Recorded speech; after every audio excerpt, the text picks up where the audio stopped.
Memphis, Memphis, Memphis, Memphis, Memphis, Memphis, Memphis, Memphis, Memphis, Memphis, Memphis, Memphis, Memphis, Memphis, Memphis, Memphis, Memphis. Nothing but Memphis. Everywhere we go, it's Memphis. Memphis, Tennessee, the beautiful land in the world. And I'm thankful for this guy who tweeted and said I don't have that fire in my eye no more. That game right there was for him. That's what I do. I prove people wrong each and every night, and that's for him right there. Hi, this is Tom Izzo at Michigan State, and you're listening to Grizz 901. Yo, what up, Grizz Nation, and welcome back to your favorite Grizzlies post-game show. This is Grizz 901, and we are coming at you right after that ugly, disgusting, terrible, no good, very bad game. The Dillon Brooks revenge game was in full effect, and the Grizzlies take the loss. It was ugly. We're going to hit into a lot of the game tonight, 103-96, dropping down to the Rockets. But we do have a lot to discuss. We are a part of the Bluff City Media brand. I am your host, Daniel Greer, and Nate will be joining us very shortly. But if you could, be a friend, tell a friend, and help us. Go ahead and hit that subscribe button over on YouTube. If you're on Twitter, Twitter, we can actually see your comments. Join us over on YouTube. You can find the link in the profile if you are over there. But it's over there. Just Google Bluff City Media on YouTube. It's very easily. But we're going to get into a lot of the game tonight.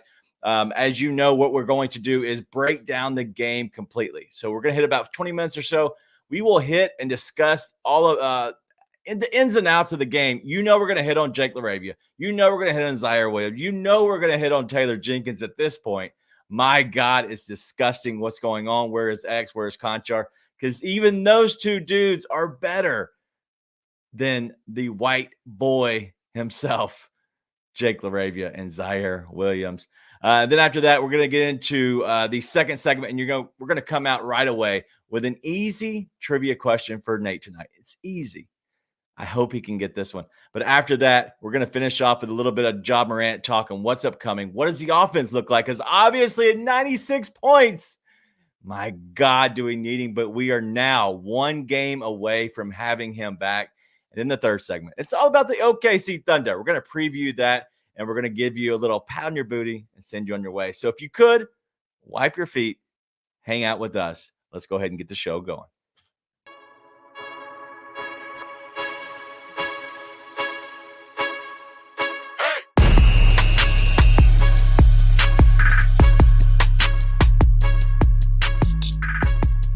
Yo, what up, Nick?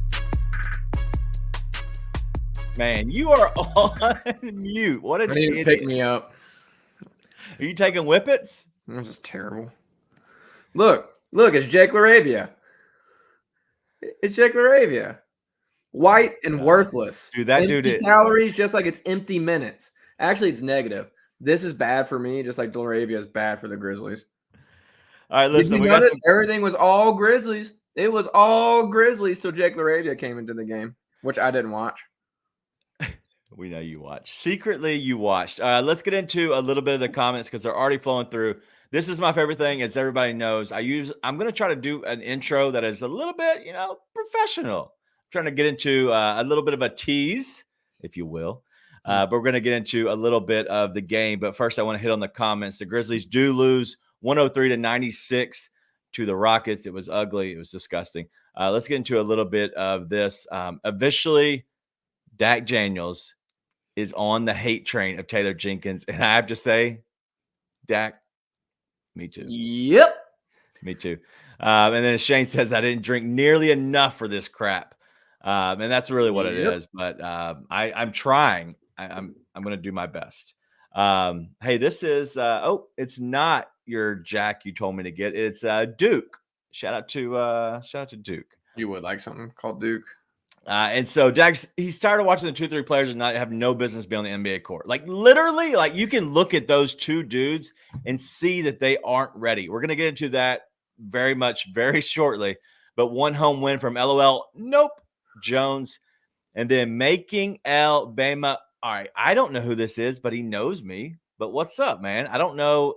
Making Alabama. All right. I see what you did. Making Alabama. All right, these are my favorite things. We're trash again, says Dennis, and said, listen, it was the revenge game of Dillon, so we'll have to give him his love. LOL. Nope. Jones says it's very poetic, I guess, right? He looked like trash in the very beginning and then came back and just tore our hearts out.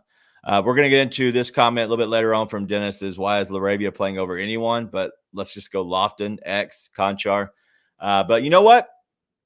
All in all, we got one more game till Ja returns. But let's get into this game. Off the top rope, Nate, give me your initial thoughts. And I need you to first exclude Jake LaRavia. Give me all your other thoughts. Yeah, they all suck. Like, dude, you got Jaren, Dez, Vince. Like, dude, my guy Roddy, like, Vince swung it to him at the end of the game, and I literally screamed no.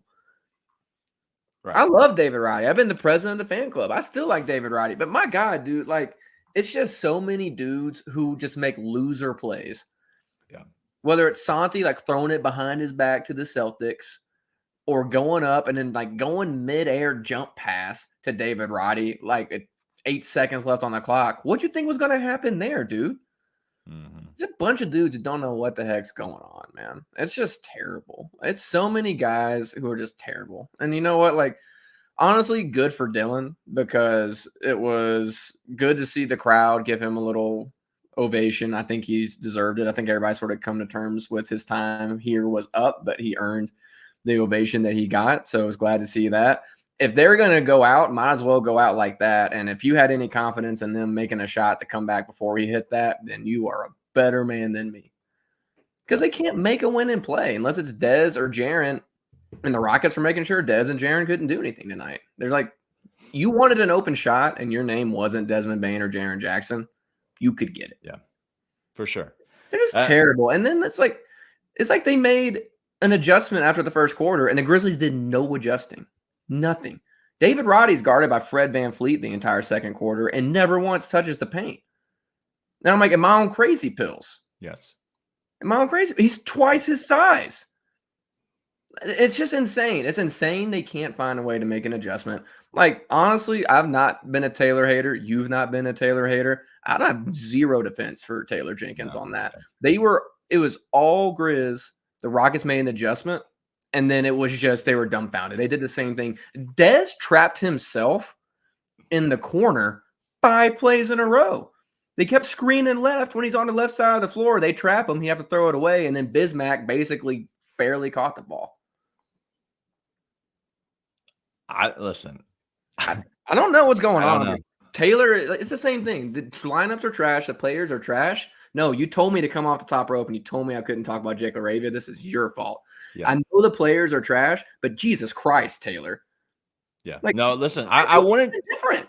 Well, we're going to get into plenty of Jake LaRavia. I wanted you to hold that for later because I want to see what else is out there. Like, what else are you saying? And listen, I will back you 100%. Okay, Ziaire. Just go. Like, listen, here's the good news. X and Jitty are getting traded, which means they're bringing in some kind of help. Otherwise, let's get into that. There's a special place in hell for making us watch that. Unless it's like, if it's like this, hey, we're going to see what we got in these guys. Guess what? I will be so pissed. Absolutely. Still Grizzlies by the end of by Tuesday. I put up all these nights you can see. Well, husband of the year, surprised my wife with some Christmas decorations. Got a little Christmassy drink to make me feel better. I will burn all of these decorations. I won't because my wife would murder me. Yeah, why would you burn your own decoration? It doesn't make sense. Because I got to have something to destroy. Something to burn. Something has to burn. And apparently it can't be Jake LaRavia's contract. So, F me. All right, so real quick, I just saw this. And Sam, buddy, I don't know who you are. I appreciate you because Dylan Brooks, he doesn't own me. He doesn't own the Grizzlies. He had a good game. But I will say thank you. I wasn't aware that you could actually put messages in Twitter and they come over through Twitter. Listen, today is the first day that we're now live on Instagram. Okay, that's new to us. They just changed the way that some things happen through Twitter. So maybe we're getting comments through Twitter. So if that is happening, thank you. But Sam, thank you for that. At least it brings that to light. Back to what we were talking about. I'm not a guy who tries to hate on a coach for the most part, just because I think coaching is very, very hard. It's very overrated most of the time. because most of the time you're really just steering the ship, keeping everybody motivated, keeping everybody happy. Okay. That's what I think mainly coaching is. And it is X's and O's here and there, but a lot of it is letting the players be the players. I think that Taylor does a decent job of it. But if John Conchar and Xavier Tillman are not traded, and that's not the direction we're going, then what are we doing? Because Ziaire is not it. The dude has he doesn't know, he is that baby giraffe trying to find himself. He doesn't know if his legs are his arms or his arms are his legs. He doesn't know what to do out there. He's just frolicking and doesn't know where to go. And that's really where it comes down to. And Jake LaRavia himself, he's just a dud, man. He just is. He's just a dud. He's a dude that's a dud. And it sucks because it was a trade that we had to send out a guy who was Mr. Do Something in Melton and bringing back a guy who's Mr. Do Nothing in Jake LaRavia. And I hate it every time I see him. So I want to know what's going on. And I'm going to give the coaching staff and the front office a pass for one more game. Okay? Because if something doesn't happen soon, and I get it's the 15th today, right? So this is the first day. Maybe teams played that they wanted to go ahead and make the trade with. Let's get past this game, and then we'll talk overnight. I don't know, but I'm going to be very frustrated if they are still on this team and nothing has happened, and we go back to playing Ziaire and LaRavia again. It can't continue to happen. It's going to piss me off. I'm not that guy that gets pissed off, but I will be. The law firm of Nathan Sane and Greer is going to be filing a suit for emotional damages if they aren't traded. This is some bullshit. I promised my wife I'd do better, but it's crazy, dude. I mean, it's just terrible. And like I said, good for Dylan, but the Grizzlies made it so easy for him to make that shot. They just made it. They set the moment up perfect for him to do that, right? It's just how many bad plays in a row can you make? It's just terrible. It's just god awful, dude. No adjustments. I mean, I don't even care. Even if X and Jitty aren't available, still don't play Jake. Maybe give Ziaire a 5-minute shot and then just ride those other dudes. Just play Vince. He's your third best player right now. D Rose going down made it harder, but dog. Give the minutes to Roddy, give the minutes to Vince.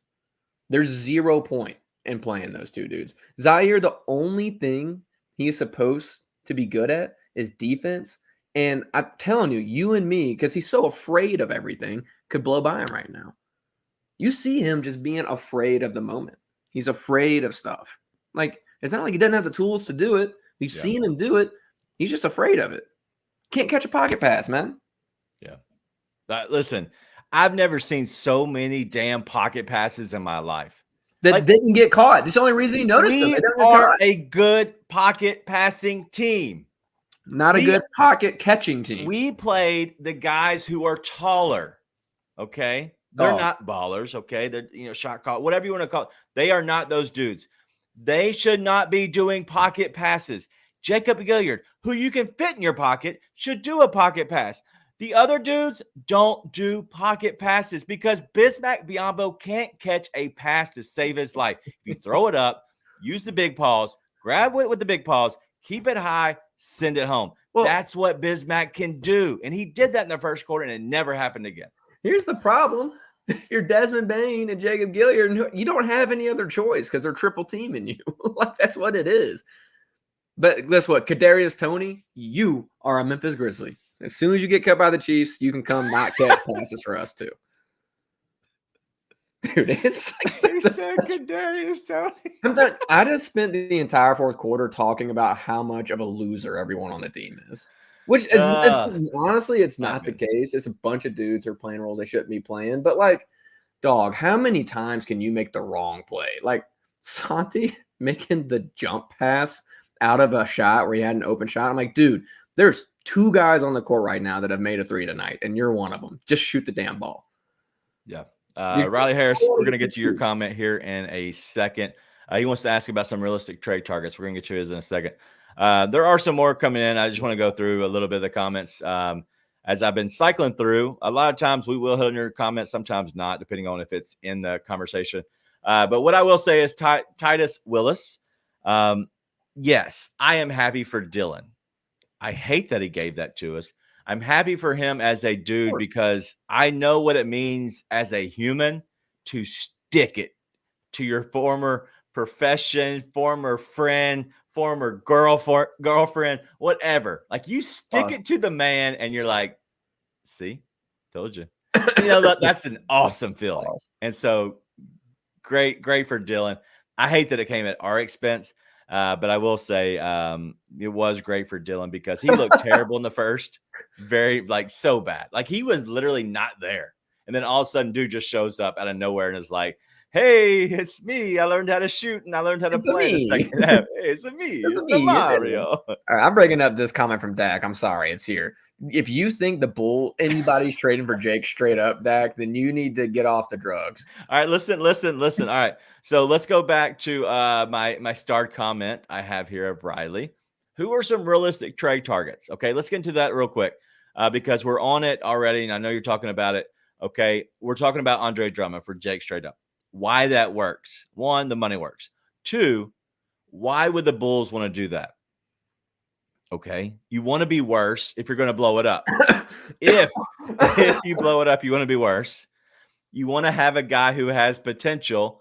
Drummond is on an expiring deal. That's why you would do it. Now, I'm not saying I would do it if it was me, but we're also looking at this as a very small sample size because he really hasn't been great, but also he has the talent to potentially be good. Would they make a swing at that for Andre Drummond? If you're trying to lose, you don't need a backup big. I think you would do that. I think you could also get more. So it might have to be with a second round pick or maybe a couple of second round picks. I don't know.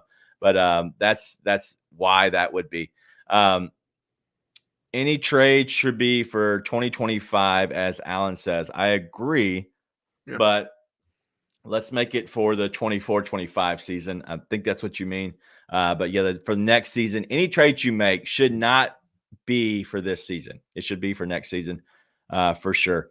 Let's do a realistic trade. I'm going to go with Lonnie Walker, who is out in Brooklyn. I don't know what's wrong with him, but he's had obviously he's not playing right now. So I'm not sure if he's hurt, but Lonnie Walker looked great. He's on a 1-year deal. I believe it's $2 million. And so that'd be somebody who you could go after. Anybody that you have on your kind of on your mind that you would like to see them go after in general. I was going to ask, you think we could pay someone to take Jake? Jake is like, you ever had that ex-girlfriend that you were young, so you thought you knew what love was, but you really didn't, but it still hurt really bad when you guys broke up, and you have that thing that's hers, and you just want someone else to take it because it hurts so much to have it? That's what I feel like with Jake. I just want somebody else to take it because it hurts so much. So, any trade that involves getting rid of him, I'm basically game for. As far as who we could bring in, I don't know. I basically just let Chris come up with all my trades. So I just copy all of Chris's trades. So he had one for Keldon Johnson he put on Twitter where he said the Grizzlies. So shout out to Chris at Cribman_ on Twitter. If you don't follow him, you should. He's an amazing follow. But he has a Keldon Johnson trade and an OG and an Obi trade that's out there. Who's the other one? Oh, I said earlier today, the Cavs, it looks like trouble in paradise. They should probably bring in a bunch of young, unproven assets from a team like Memphis and then give us Jared Allen instead, or Isaac Okoro or Dean Wade, or literally anybody other than who's playing for us right now. Yeah. Honestly, if the Cavs are in trouble, then I would actually kind of knock on the door there and see, because they got guys who at least can play NBA minutes and can do something, which is more than you're getting out of some rotation guys right now. But yeah, realistically, I can't really think of much unless you're bringing in a big that's cheap, which I don't think you can do. Maybe a Drummond type thing, or you're swinging for the fences with a guy who you think is going to shore you up for 2025 as well, like an OG or Devin Vassell would be great, but I don't think the Spurs move off of him. Keldon Johnson. Because quite frankly, in basically 2 games, your reinforcements are here and you start playing Marcus Smart and John Morant, and then life gets a lot better, right? Luke Kennard, I'm not sure exists.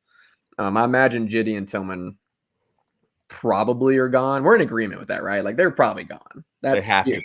It's the only explanation. All right, and I said this. If you missed it this morning, shame on you. You should be watching every show I ever put out. But I was on the daily grind. You put out. I was on the daily. Yeah, nobody watched it. I was on the daily grind this morning with Mark, and so we talked a lot about this in general. But I will say that I don't know, something has to happen because X and Conchar are two of Jenkins's favorite players. He always goes to them. Anytime when things get tough, he will lean on those two dudes, and he will start them to keep the rotations the same because he likes his rotations, and I get that. You want to keep everything the same. You want to keep guys in their flow, their game. But, man, to play Ziaire and Jake over those two dudes right now when they don't look good, when you have to win games and you would want to depend on guys who you could trust, right now is the time you play those two dudes. The fact that he's not just shows me like, hey, I can't hate on him because he's probably like being slapped on the wrist like, hey, bro, you can't play these dudes. They can't get injured. We need them to send them out. So that's why. But also, last thing I will say, shout out to all you. I can't get through these comments fast enough to look through them. So I don't know why tonight we have much more. We usually have them going pretty good, but I can't keep up tonight. And so I apologize if I'm missing your comment. I am trying my darndest right now, but I am missing so many. I even have Goon the Shooter up here for this long. So just give me a second. I'm going to get through some. I want to go back up a little bit and try to find some. I'm trying to star these. I'm trying my best.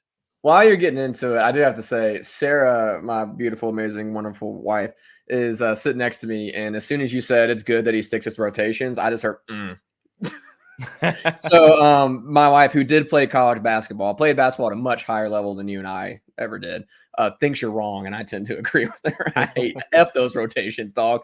It don't work. If it ain't working, then dump it. And he's terrible at that. Yeah. Hence why Ime Udoka outcoached the piss out of him tonight. So listen, I actually like X. I actually like Jitty. I am praying to God that they get traded, because if not, I don't think I'll ever be able to forgive Taylor for playing Jake and Ziaire over him. I don't think I could do it. So, yeah, that's it. Right. I just want to point that out. That's it. Real quick, let's go back to some ones that actually started. I want to come back to. So, Hunt Jardina says he didn't know if we touched on Jake LaRavia's valuable fourth quarter minutes. We did, but what I will say is I often text Ryan through the games a lot of times. Most of the time it's about betting related, to which we listen these back-to-back nights versus Houston. I think I made 20 units on, if you don't know what a unit is, whatever your normal bet is. Okay. I made 20 units, which is 20 good bets on the first Houston game. This game I made like 16. Okay. I love these two games. They were amazing. Thank you, Vince Williams, because the books can't keep up. They don't know who Vince Williams is, and I love it. I'm just cashing him. But why you play Jake LaRavia, I have no idea. Like the fact that the minute separation looks the way it does, it's disgusting. I don't understand why in the world we have Vince Williams, who did play he ended up getting up to 30 minutes. But the fact that David Roddy played 28, Aldama playing 26, Ziaire only ended up with 15, but I think he only had 6 in the first half, if I'm correct. Let me look at my first half numbers. I closed it. Never mind. But I will say that it was not the same. Like it doesn't make sense. But all in all, it was disgusting. What I will say about the game. Wait. Go ahead. Because you mentioned it at the beginning, like if anyone's wondering, I actually did not watch the game when Jake LaRavia played tonight. Like Daniel pulled out we know you. No, I need everyone to know that I said it and I meant it. I won't watch. I will not watch while he's in the game. I have because League Pass is such an amazing product. It didn't work on my TV. I had to put it on my computer. So I turned the computer towards my wife and then started watching the game on the ESPN app, just keeping up with the play-by-play to know when to watch the game. I won't do it. I'm not going to watch it, Daniel. I don't believe you. You don't have to believe me. It's between me and God, and God knows. All right, let me get to these real quick. And so the Grizzlies outscored the Rockets 29-14 in the first quarter. After that, the Rockets won every single quarter. It was 31-26, 30-19, 28-22. The Rockets scored 45 points in the first half. The Grizzlies scored 41 points in the second half. That's the biggest thing. They scored 58 in the second. We scored 55 in the first. Like, if you look at those separated numbers, like, it just shows that every team had their half. But the fact is they went more than we did, but they were consistently scoring more than we were in the second half. It just goes to show that once we kind of got our subs in, we lost that momentum. We couldn't find a way to get it back. And that's why we're scoring 96 points. But all in all, the first quarter looked amazing. The Grizzlies played with energy. They played with effort. And after that, it kind of went crashing down very fast. He kept doing the same thing over and over. Yeah. That's what drives me crazy, Daniel. I think that's what's the biggest indictment on Taylor. Like, honestly, I think playing Jake and Ziaire, especially if we don't trade those other two guys, is borderline unforgivable. But when I see Desmond Bane take a high screen left to the sideline and get trapped 4 plays in a row, I'm like, dude, I know you want the players to be able to make adjustments, but Taylor, that's on you. You're literally standing right next to him. You got to do something different. When Fred VanVleet is guarding David Roddy, who, if nothing else, has been able to get in the paint and succeed, even against some bigger players, and you can't find a way to take advantage of that mismatch and then let the Rockets go on a run, that's on you. That's what drives me crazy, is when they get beat the same way over and over again and they give up these runs. It drives me crazy. It drives me crazy. Also, shout out to Goon. X-Line Pizza, incredible. If anybody doesn't know what X-Line is, great pizza. Listen, I don't know if you're pulling up that one. Let's look at this one. Shout out Sarah. And Nate's wife is Kelsey Plum. Nah, my wife's better than Kelsey Plum. Come on now. Yeah, my wife is the coolest. I don't know how she puts up with me. She almost didn't tonight. Once they got going in the second half, and I started letting some words fly. I didn't in the first half. I started getting in trouble. I deserved it. Yeah, Keith was talking, and no Vince Williams until like the 6 minutes in the fourth. It doesn't make sense. Like, and I said at the very beginning, like, you have to play Vince more minutes. I know he played 30. He went for a long stretch early on in the first quarter. I think he went out early, or no, sorry, the third quarter, where he went out with 4 minutes and 4:21, I believe it was. That he went out, and he never came back in until the start of the fourth, and then went out and then came back in later in the fourth. Like, there's too much of that. You have to have a guy who you feel confident, a guy that's played very well for you in Vince Williams. You have to get him on the court more. He's young too. Like, he is not, like, you're not going to run him ragged. You have to figure out a way to keep guys like that on the floor. And if everybody wants to know, LOL, nope, Jones says he's ordering a pizza. I will say, like, the good news is after this next game, which I'm anticipating they get absolutely murdered in, they're not going to have to do that anymore. Like, Marcus Smart should be getting back into the groove of things. John Morant's going to be back. And so, like, the minutes distribution is going to be a lot easier to figure out for Taylor. So good news is Taylor's life and our life as Grizz fans is about to get a lot easier. But same nights like tonight, you got to play him more. And honestly, I know everybody's trashing Roddy right now, which I want to talk about more in a second. But, dude, play Roddy more. Like, he did these little things where he's subbing guys. Yeah. Give all the minutes you gave to Ziaire in the second half to Roddy. I would have went 8, man. Well, there's a point where he's subs Ziaire or whoever out for 2 minutes and then puts him back in or something like that. It's like, dog, like, these young guys, if anything, have to get in a rhythm if they're going to contribute. And subbing them in and out every 2 minutes isn't going to cut it. And I get you're trying to find something that works to an extent. But, like, that would be an okay excuse if we hadn't seen so much of it not work. Like, how many minutes did Santa get tonight? How many minutes did he get tonight? 26, I believe. Okay. Big brain right here, guys. More minutes to him. Really? Minutes to him. Yeah. You know why? Because it means less minutes for Jake and Ziaire. No, I'm down with that. Only math that you need to have. I'm down. It's the only math that matters. And on this, so I'm bringing up this comment from NK. Why was Roddy in there clutch, throwing up brick after brick? I agree. Like I said earlier in the show, at the end of the game, when Vince swung it to Roddy in the corner, I screamed no. So I'm like, dude, you're like one of the only people who has actually managed to hit a shot tonight. You can't pass it to the guy who's been breaking them. Yeah. All that to say, like, we have seen Roddy be able to do this before. And like Roddy has contributed this year. It's not like one of those things like where Ziaire, where he had the playoff stuff his rookie year, and we're like, oh man, it looks like he actually might turn into something, and then it's been hot garbage ever since. Yeah. Like Roddy has hit some shots. Roddy has made some plays for you this year and looked like an NBA player. So I don't mind that dude getting minutes. Now, at a certain point, it's the same thing. Like the definition of insanity is doing the same thing over and over and over again. That's what we doing. Yeah. So like when Santi passes it to D-Rod, and then when Vince passes it to Roddy, and so I'm just like, dude, you got to know better in that situation. All that to say, Roddy being out there, I have no problem with, because you've seen it happen. And at the end of the day, like, who else are you going to put out there? Truly, like, you want Jake in there instead? That's the issue. That we're okay. I would have rather not watch any of that game. I guess that's a positive that come out of it. Like Ziaire, you got to play somebody, right? And so if it was me, right. I there's two train of thoughts here, right? You can either go with the young guys and just live and die by it, knowing that, hey, we could get burned, we could get killed from that. That's what's happening. And I don't know if that's the train of thought that they're going with, as, hey, we need to either develop these guys and suck, or potentially develop them and somehow they get better and they play well. I don't know. But the other train of thought is you shorten up the rotation and know that, like, maybe in game 10 or 12 of this 25 game stretch is when you let these guys go. But in game literally 24,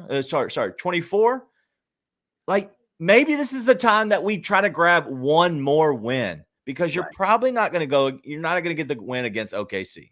And it's a back-to-back before Ja returns. I don't know why you wouldn't shorten up the rotation. You have 2 days off. Just do it. Like, the Grizzlies are now 1-11 at home to the Rockets, who are 1-8 on the road.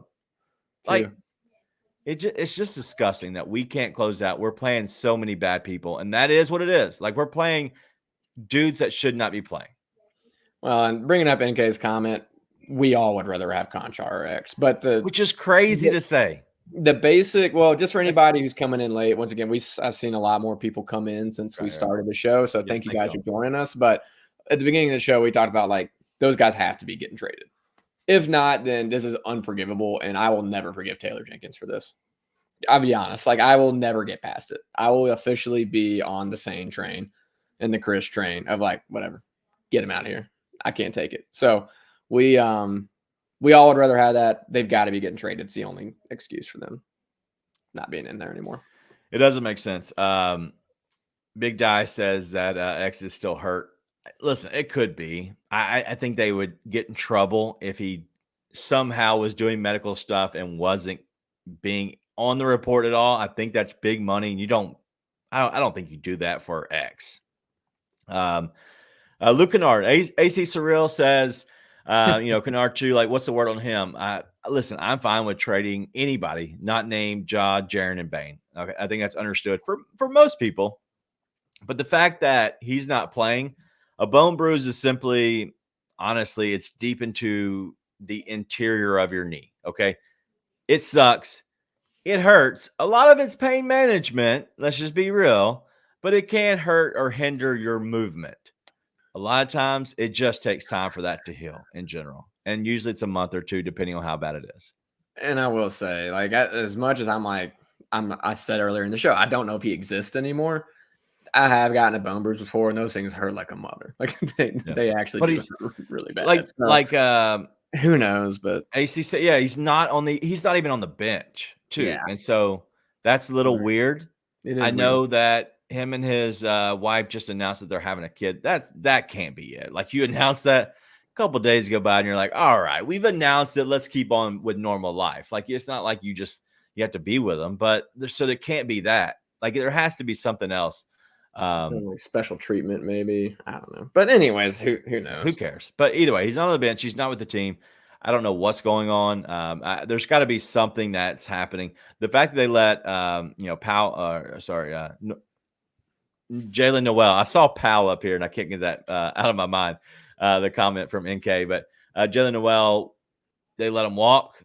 He wasn't producing as much anyway. But the fact that they let him walk and they didn't try to make any trades, they didn't do any releases, just lets me know there's some things to come. And we're going to get into a little bit of that in the second thing. Go ahead if you got something. Yeah, I just want to bring up Joshua's comment. Joshua, I don't know if we've seen you in here before, so thanks for joining us. But I will say with the Roddy thing, a lot of times when he's getting the ball, it's sort of like when Dylan got the ball last year sometimes where he's catching a grenade. Like there's a couple times now he's catching a ball with 6-7 seconds left, or it's one where it's like it's an obvious point where if you have any confidence, you need to be shooting or trying to score. So I do think early in the shot clock, if they're just getting to the offense, he tries to hand the ball off quite a bit. And I feel like he was catching a lot of grenades tonight. And again, I'm a Roddy guy, so I'm a little biased. I like Roddy a lot. I still think he can contribute, and I think we've seen him contribute. I hated watching him shoot some of those shots at the end of the game tonight. But if you want a guy to be confident enough to take those shots, and so I feel like he's catching grenades and he's shooting them because it's an obvious point to shoot. So I did want to point that out. All right. Let's get past this. Okay, we talked about it long enough. We're 37 minutes into the show, just in general. But we're gonna go ahead and get into our second segment. So stay with us. It's gonna be a minute break. We're gonna get into the Grizz trivia right off the bat. As soon as we do that, we're going to get into a little bit of what this team looks like when Ja returns, because I think there's a lot of stuff that I want to just kind of hit on, because we're talking about Ja, Jaren, Bane being together, maybe Marcus Smart coming back, but how does that look? And I also want to ask, do they play to win this first game on the 18th against the Thunder? Because it is a back-to-back. That Tuesday, they have Ja coming back. So do you want to just go everybody healthy, everybody ready to play? Or do you say, hey, we're going to try to win a game because every win's important? I think there's going to be some thoughts in that. But before we get there, let's go ahead and take a break. And you might recognize this guy. Maybe my best moment ever. Because I think everyone is saying that Ja's the best player we ever had. Correct. Are we ready to put Bane? Where are we putting Bane at? So I think that he is a top 3 offensive player ever in the franchise. Right. Easy. And the reason I give him top 3 is because Zebo was a bad dude. Offensively, like everything. He was one of my favorite Grizzlies ever. He might be my favorite Grizzly. Yeah. Bane is right there with him now already. Yeah. But if you're putting an all-time Grizzly starting 5, is he your shooting guard or are you going Tony Allen? 100% I'm going Bane. I hated Tony Allen. Bro, I appreciate Tony Allen and what he did. 100%. But the whole Tony Allen run, like the fan response to him and like the levels we put him in, I was like, I'm sorry, y'all, love y'all, but I don't look at Tony the way y'all do. This is going to be terrible. And it's going to be slanderous, but you're going to love it. He is a better defensive John Conchar. Oh, stop. Stop. Whoa. No. Tune in to The Anthony Sane Show, Wednesdays and Fridays at 12 p.m. weekly on the Bluff City Media YouTube channel.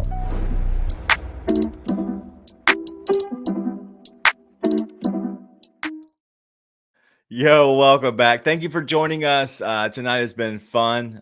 We've had a good time. I hope you enjoyed that clip. It just got clipped here recently by Kenny, so shout out Kenny. But that just came out, and so I want to show that tonight. That got Grizz Twitter talking a little bit. I thought it was fun. Not as much as Sane's tweet today did. Man, Sane's tweet today, or just from in general of him asking that question, was awesome. But we are Grizz 901, the post-game show here, just recapping every Grizzlies game. It's a lot more fun. There's a lot more people after we win. But listen, a good turnout tonight, absolutely, from everybody. And so the chat is popping as always, so keep with us, but also try to help Nate. Even though I'm going to ask him to close out his comments before I ask him the Grizz trivia question. But go ahead and answer if you know the answer to the Grizz trivia. But if you can, go ahead, be a friend, tell a friend. As I always say, wipe your feet, stay with us, hang out with us. But what I mean is hit the like button. So hit the subscribe button over on YouTube, but also hit that like button. It helps us out and just kind of hanging out with us as much as you can. I think we always try to have a good time with you all. All right. Listen, TA is Conchar. I agree. He is. They're the same guy. Swap their defensive abilities. They're the same guy. They just shoot bricks. All right. Let's go real quick. I have a question for you, Nate, and I think you can get this one. I've never been sure of you just yet. I think this is easy. But let's say None of it's easy for me. All right, Nate. This is Grizz trivia. How well do you know your Grizzlies? This is a Memphis Grizzlies only. Nothing to do with Vancouver Grizzlies. The first ever All-Star for the Memphis Grizzlies franchise is who? Oh, Jesus. Was it Grizzlies or Vancouver? I'm sorry. Vancouver or Memphis? I'm sorry. I just said it's not for Vancouver. It's only Memphis. Well, I only half listen to what you say because I value my sanity.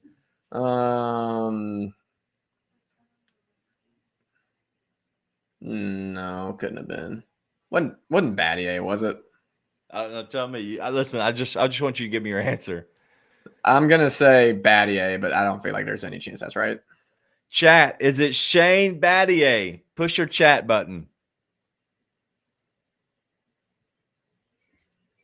It is not Shane Battier. Oh, Powell? It is Pau Gasol. Was he really the first? He was really the first. Wow. Shout out to the chat, as always, getting it right. Dang, that was too easy. I was like, there's no too easy. I was like, there's no way. Dang. Yeah. Even Goon the Shooter coming up with Pau Gasol. I was trying to think of like underrated players that were here when they were with the Grizzlies. There might be deep cut. It was way easier than I thought. Sorry. 2006, I believe it was, that Pau Gasol was the first ever NBA All-Star for the Memphis Grizzlies. So shout out to Pau. All right. Let's go ahead and get into listen, I love the chat tonight. Battier? Listen, I didn't know. If anybody's wondering, the reason Daniel loves Grizz trivia is because I know nothing about Grizz history. I've gotten, I think, 2 of these, maybe 3 of these right. And they were all just lucky guesses. The first one you got right was just a complete craziness because I thought there was zero chance you're getting great critical thinking skills on my part. Yeah. So Gun the Shooter says it was Pal in 2006. All right, let's get into a little bit of Ja Morant because I think that's what I want to hit on a little bit more tonight. Ja Morant in general is about to return on the 19th. He's had his press conference today. If you heard a lot of what came out of that, it was a more mature Ja. I think he looked like he was more determined, more kind of locked in a sense, as you would say. But I think he was a guy that you can kind of say that he's kind of tired of it. He's kind of found himself a little bit, and that's what kind of came out of it for me. Did you hear the press conference or anything that you can kind of take away from that? I mean, yeah, I heard it, but I don't know. I honestly don't put a bunch of stock into that kind of stuff. I will say that comment you just put up from Big Die, I do think that's kind of what I took away is he didn't seem moved by anything, right? He's just kind of, like you said, he's just ready to be back in it. He's kind of just tired of sitting out and watching it, which I think is all you really can want as a Grizz fan. Like, don't be moved by anything. Just come in and be ready to go. And he seemed locked in, like he's ready to go. But I don't know. As far as the actual answers and stuff, I don't put much stock into that kind of stuff, to be honest.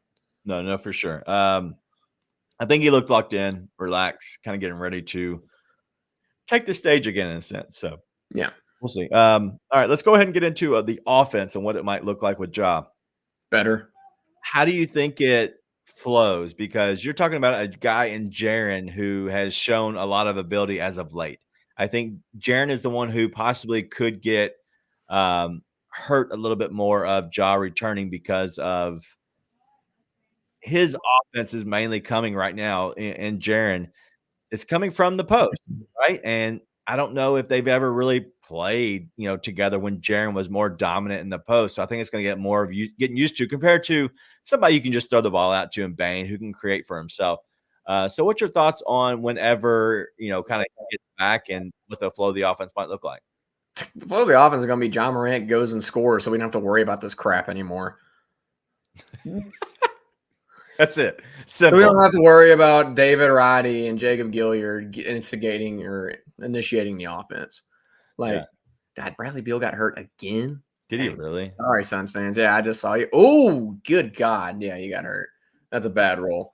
Like, here's the deal with Ja is like one of those things where right now you need somebody to help Dez. You need somebody to help Jaren. But Ja, you really don't need people to help him. Yeah. He's one of those. That's the craziest thing about Ja, and is why, like I said, I I don't think he fixes every problem for this team. I know he doesn't fix every problem for this team.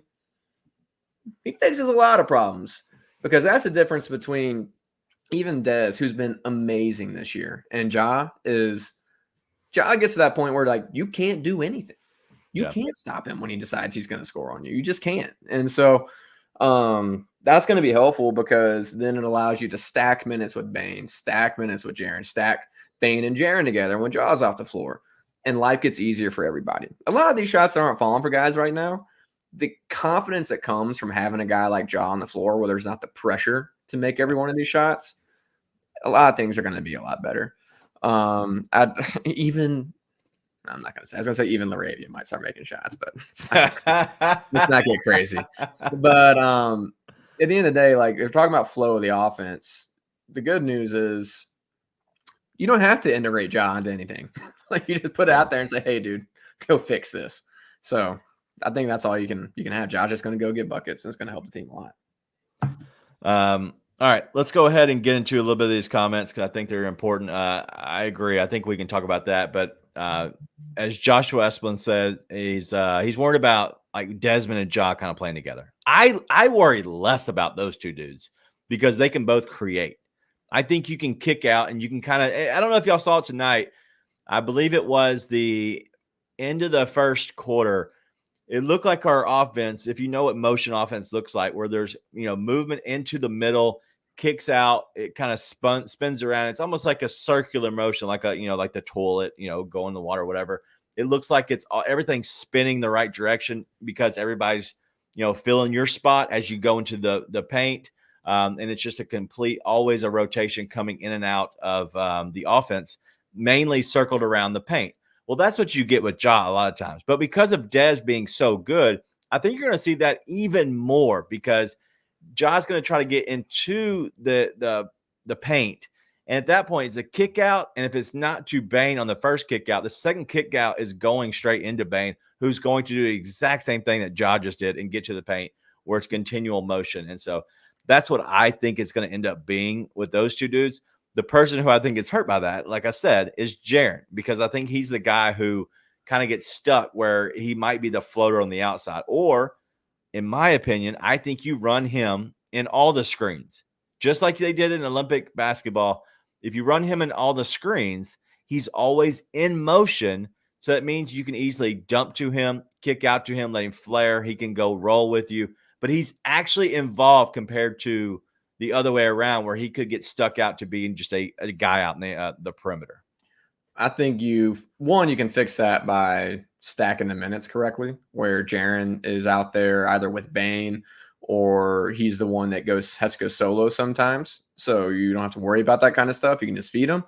But two, it's like that's on Taylor, man. That is on Taylor to make sure that they exploit the matchups that he has been taking advantage of, right? Ja has been more than willing to defer in the past and do that, right? He's been more than willing to be able to feed Jaren. So if they don't, then it's another indictment on Taylor, right? Which, again, we are not a Taylor-hating show. We have not been a Taylor-hating show. But I think you and I both recognize that what's happened so far this season has been an abject disaster. And from a coaching standpoint, you don't have much, but you haven't maximized what you do have. Yeah. And so we'll see. That's another part of it. Can you maximize what you have? Right. I agree.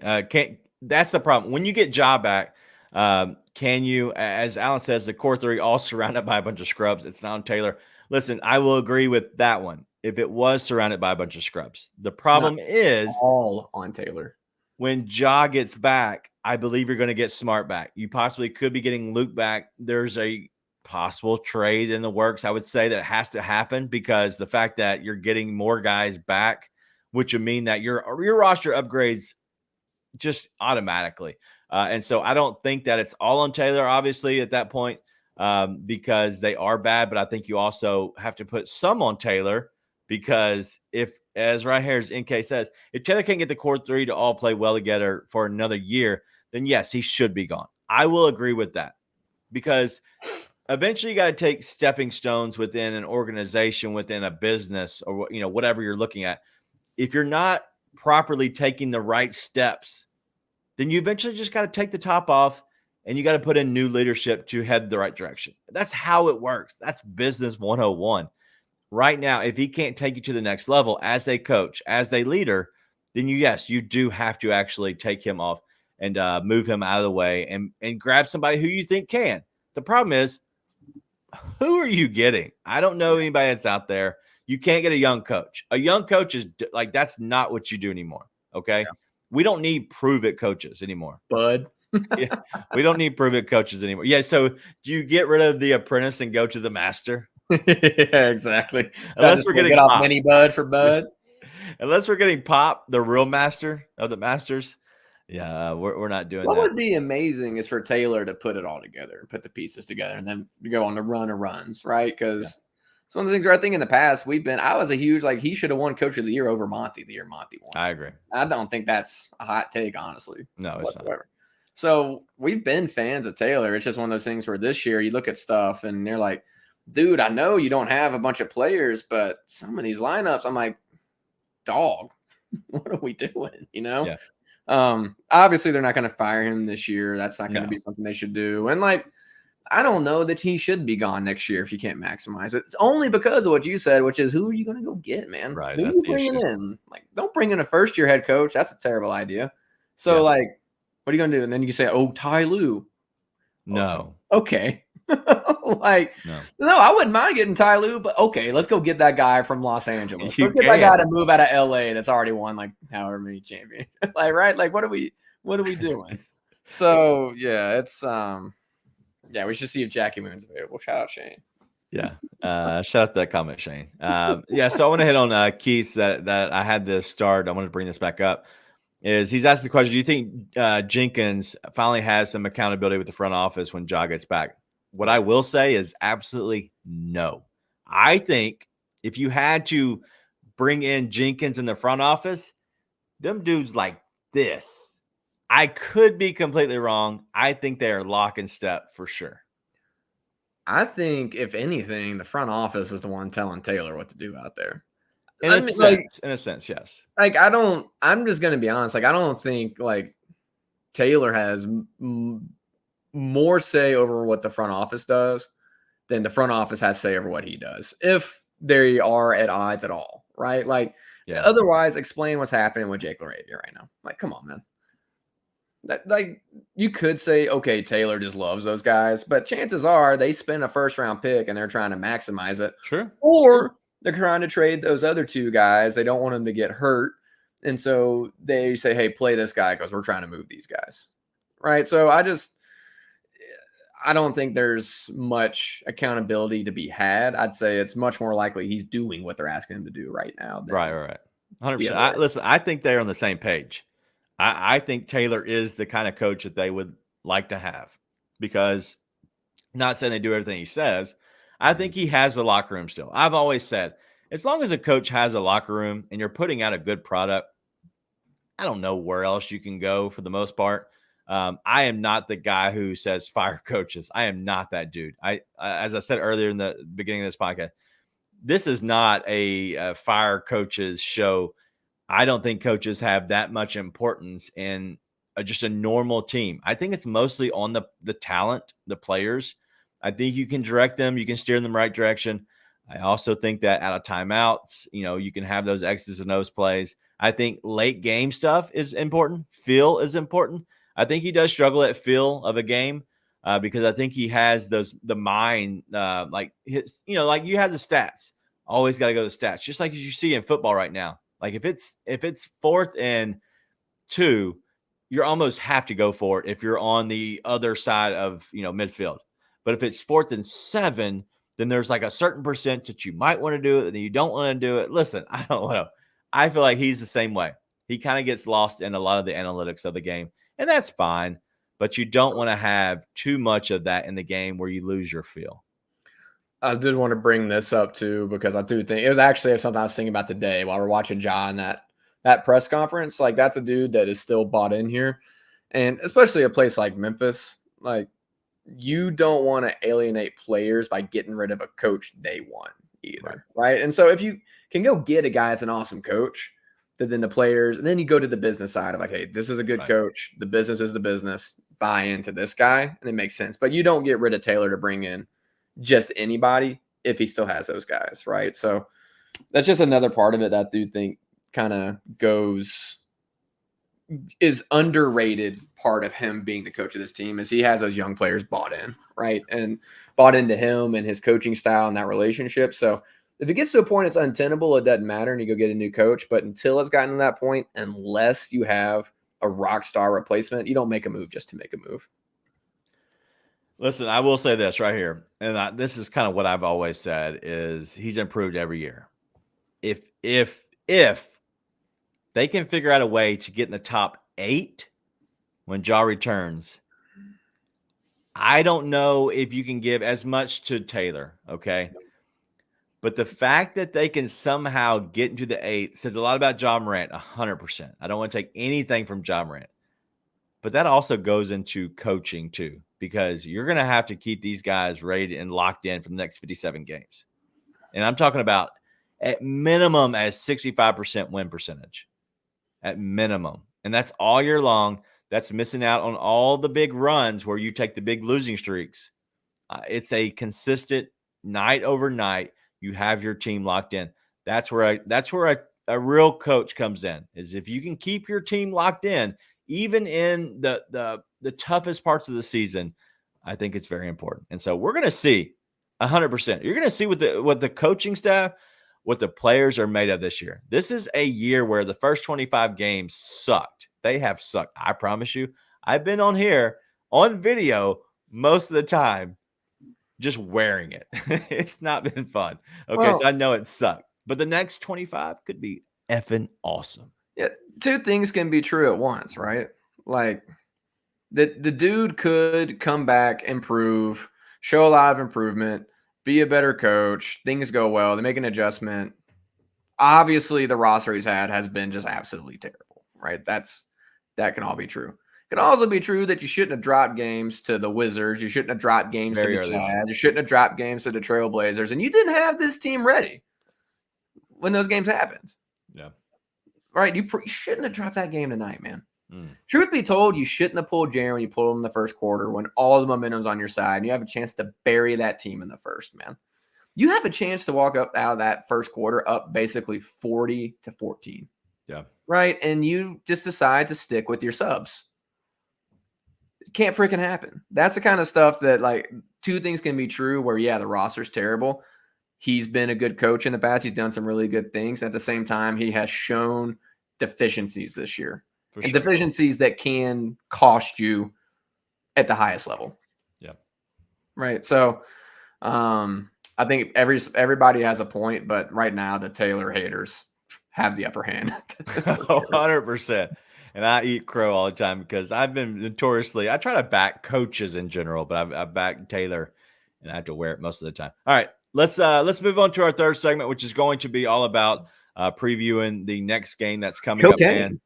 And that is the Thunder. It's a 7:00 game. It's at OKC. It's on the front end of a back-to-back with travel before you get into that TNT matchup with the Pelicans, the Ja return. There's a lot I have to share about that. There's going to be an extra live show that you don't even know about, Nate. I don't believe it. You as soon as we're over the break. This looks like it's 1 minute and 1 second. If you can't hang on, please hang on. People have this thing like, oh, I'm keeping the receipts, and I'm going to remember who said this. We wasn't lying. Well, I get it. Yeah. So that's one. I've reached a point where, like, anything you say on Twitter, I can ignore it. Right. Like, I'm not promising you I'll never pop back at somebody. Sometimes I do. I might today, but I often don't. I would say for every 50 negative comments I get, I might reply to one. I don't get involved. I'm getting there too, man. Yeah, but you don't look like you're getting there. I see you arguing all day long every day. You gotta wait. There, man. You got a ways to go. Well, I might get more. Well, I don't get as many as you. Well, how about this? And I'm not saying you have to get there. I'm just saying I am there. There are different ways to handle social media. I just found it to be largely unproductive. Right. But I do it for calisthenics sometimes. Right. Like I don't feel no way. I just okay. Let me just engage in this just for fun. Yeah. Tune in to the Anthony Sane Show Wednesdays and Fridays at 12 p.m. weekly on the Bluff City Media YouTube channel. All right, I thought that was very funny and very fitting for today, as if you all saw, Sane just going to bat against all these people. It was very fun. But if you could do me a favor, go check out the other shows that are on the Bluff City Media Network. Obviously, we're going to be here after each and every Grizzlies game, but also we have a lot of Tiger stuff. Right, Tigers Untapped they have really good shows. On the Bluff is also a very good show by Gabe and Christian. And then, as we talked about earlier, it's the Sane show. Sane is live every Wednesday and Friday at noon. And so they went ahead and put the shows out Wednesdays, Fridays at noon. Friday's show should be pretty good, judging for the fact that I think they record today in the midst of all of this that's happening. It should be a pretty good show. But do me a favor is log into the Daily Grind in the morning. Mark and Luke do a very good job. I'm sorry, tomorrow is Saturday. So Monday, they'll be back here for Monday. So tune into them if you can. The secret I was going to say is something I don't know is even being talked about. Is something that I'm going to be back on the Wednesday show at noon. It is the day after the Ja Morant return. And so I'm going to be on that. And so potentially there's a rumor on the street. It could be a live show. Could be. So make sure you tune in to that next Wednesday at noon. We could be doing a show very similar to this. And so make sure you tune into that. It's in the works. We're working on it. We're trying to figure it out. It could be coming soon to you.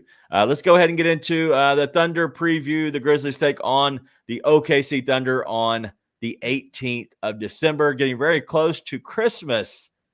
But we get a Christmas present coming early in Ja Morant. What's your thoughts on the Thunder? Merry Chrysler. I think they're going to beat the piss out of the Grizzlies. I think they're going to bash them. I think it's going to be kind of ugly. I think you probably play all your guys unless you're getting bashed. Like if you're in the game, I think you play them and try and get the win.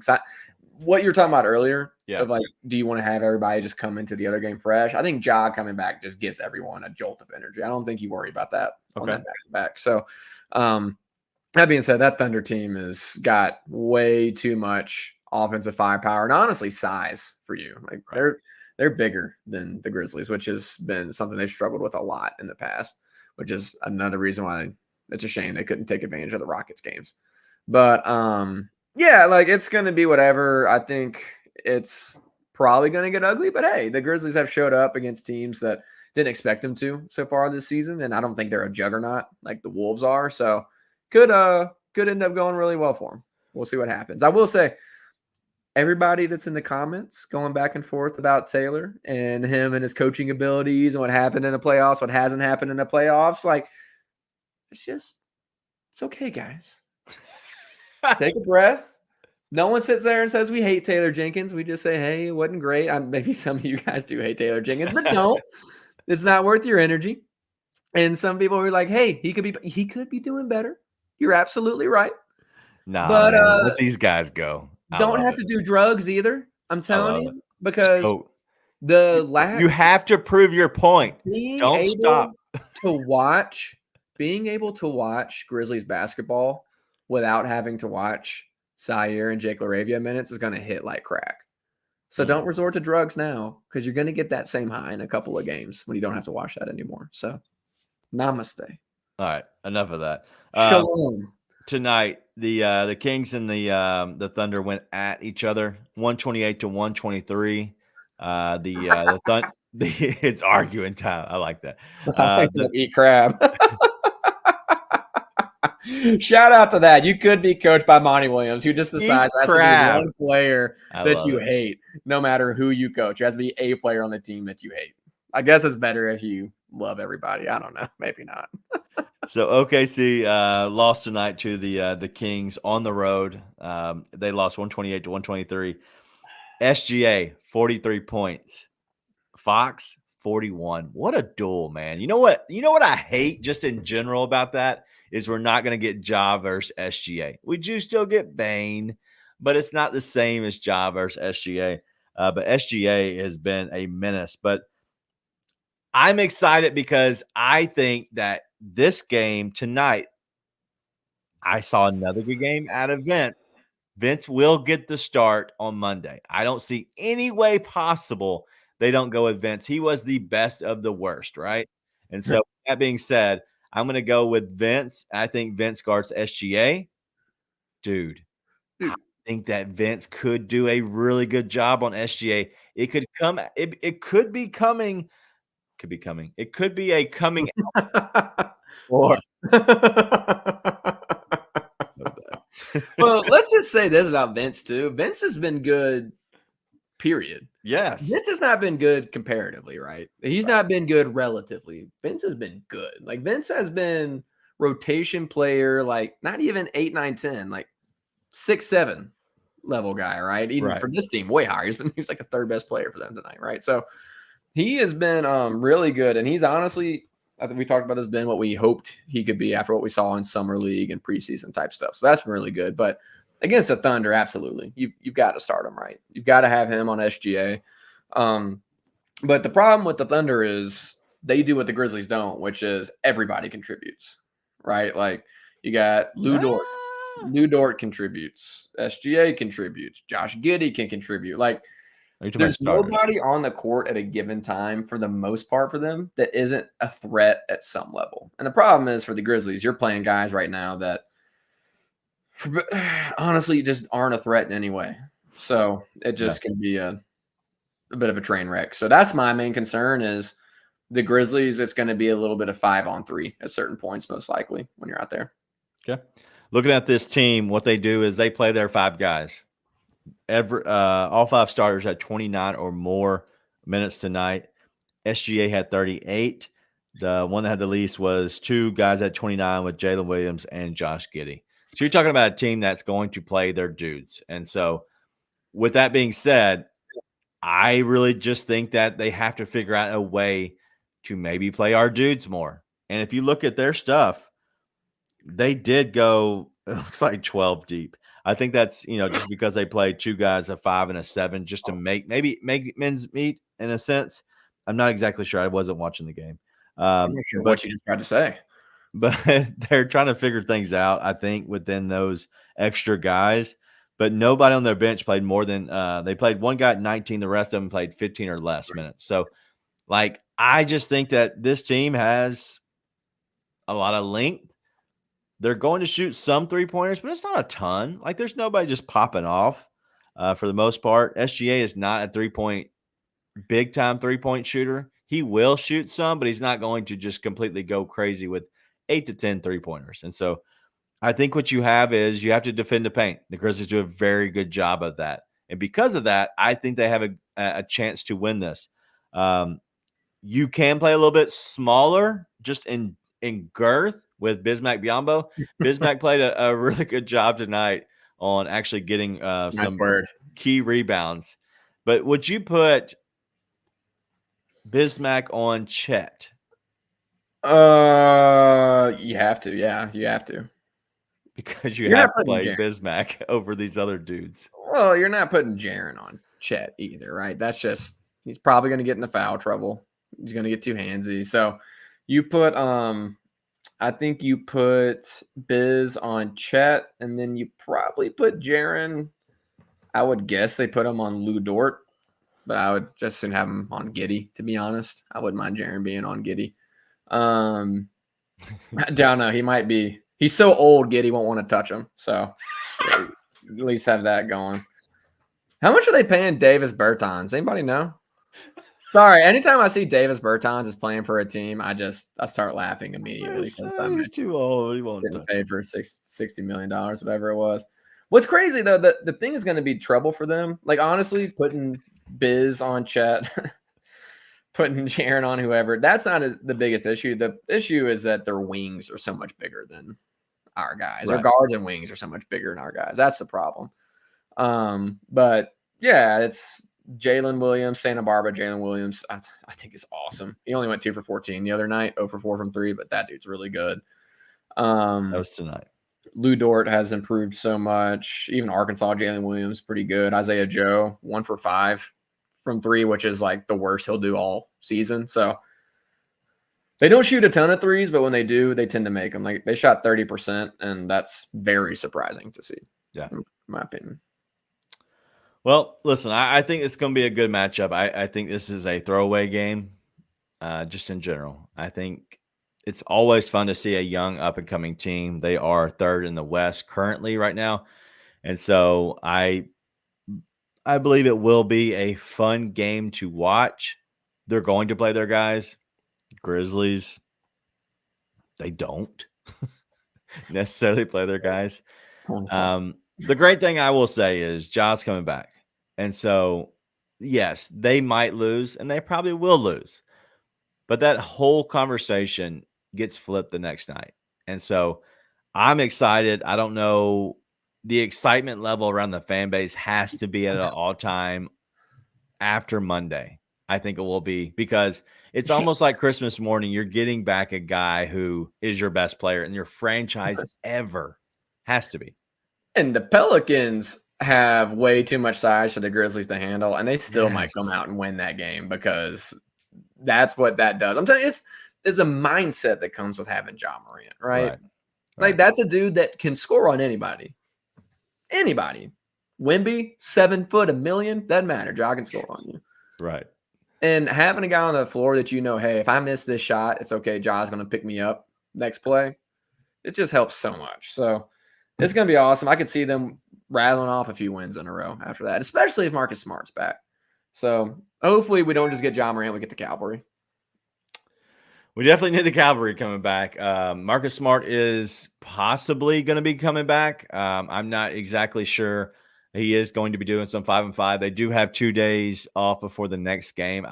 There's almost no chance they would ever play him in that Monday night game, but potentially they all could, Smart and Ja could come back together on Tuesday night, which would be it would be tough because you are getting him back, but also there's a lot of kinks you're having to figure out how to work out, because 2 new players into the scheme of things who you haven't had in a long time. And honestly, Ja never this year. Who gives it? What's it going to get worse? It can't get worse. Listen, the cavalry better be here, or else somebody's going to have to show up with a gun to put me down, because I can't take much more of this. Watching these Ziaire LaRavia, Ziaire Williams minutes. I can't take it. So. All right. Well, that's all we got for the show. Shout out to the chat tonight, man. Y'all were popping. I loved it. I never go 1 hour and 15. I'm honestly exhausted, but I have so much fun when the chat's going. If you want the show to go long, just start chatting it up. You can go at each other. I enjoyed the commentary back and forth. I couldn't keep up with half of it, but I did really enjoy it. We now see that people can comment from Twitter, which is awesome. But if you could do me a favor, go to our YouTube channel at Bluff City Media. There's great content that comes out. The Tigers are starting to ball out, man. Penny and his boys are doing really good. Big game tomorrow. But also we have to like just in general, just supporting the local content creators is awesome. I've always tried to do that myself. So if you could help us out a little bit, hit that subscribe button. And kind of pump that up a little bit as well. But hit the like button, as I always say. But we'll be here and back again on Monday night. We're doing double dip. So a Monday night, a Tuesday night. And so shout out Keith, new subscribers. I appreciate that. Oh, whoa. What's going on here? You are that Nathan Qualls. I don't know. Somebody said I should coach tonight. I think it was sarcastically, but hey, I'll take it. I don't know. I don't know. I don't know. I think I'm the only Nathan Qual as far as that goes. I was always the only person with a Q last name in my class, and Nathan for sure was the only one there. I went to high school with his cousin. Didn't know him then. Thank God. But I will say, last thing I will on everything else. Thank you all for hanging out with us. Monday night, it's just going to be good. It's just going to be us. In general, just as normal show, which will be awesome and entertaining, I hope. But Tuesday, we do have a special guest that's going to come on for about 15 minutes. I did verify Jessica Benson from Grind City Media with the Grizzlies and all that. Jessica Benson will be on here for about 15 minutes or so, just chatting it up. Me and Jessica had formed a friendship a long time ago. We've talked back in the day when she was on a road trip with her mom to Alabama, and it kept going in and out of service, and we've shared a lot of good laughs. But also, if you don't know, I was the one who said something. I responded to Jessica Benson way back in the day about John not having that fire in his eye. Well, that's where the whole conversation relationship from me and JB started, is because I tweeted that, put my phone down, and woke up, and my phone was blowing up. And so ever since then, it's been a really good time. But Jessica is awesome as always. Yep. And so make sure you come on here, support her, support us. But we'll be back here definitely on Monday to give you more about the Grizzlies and the hope that's coming when 12 comes back. Anything else? Shout out Keith. Sorry. I said I saw Maddox, and I was like, I know that last name. I'm literally friends with Keith and his wife on Facebook. It took me a minute to put it together. Shout out Keith. My bad, dog. Thanks for hopping in with us. Shout out Keith. All right. Shout out to everybody. It's been a great night. It's been a fun night. It is a Friday night. So have a great weekend. We'll see you Monday. Be nice and tell your friends.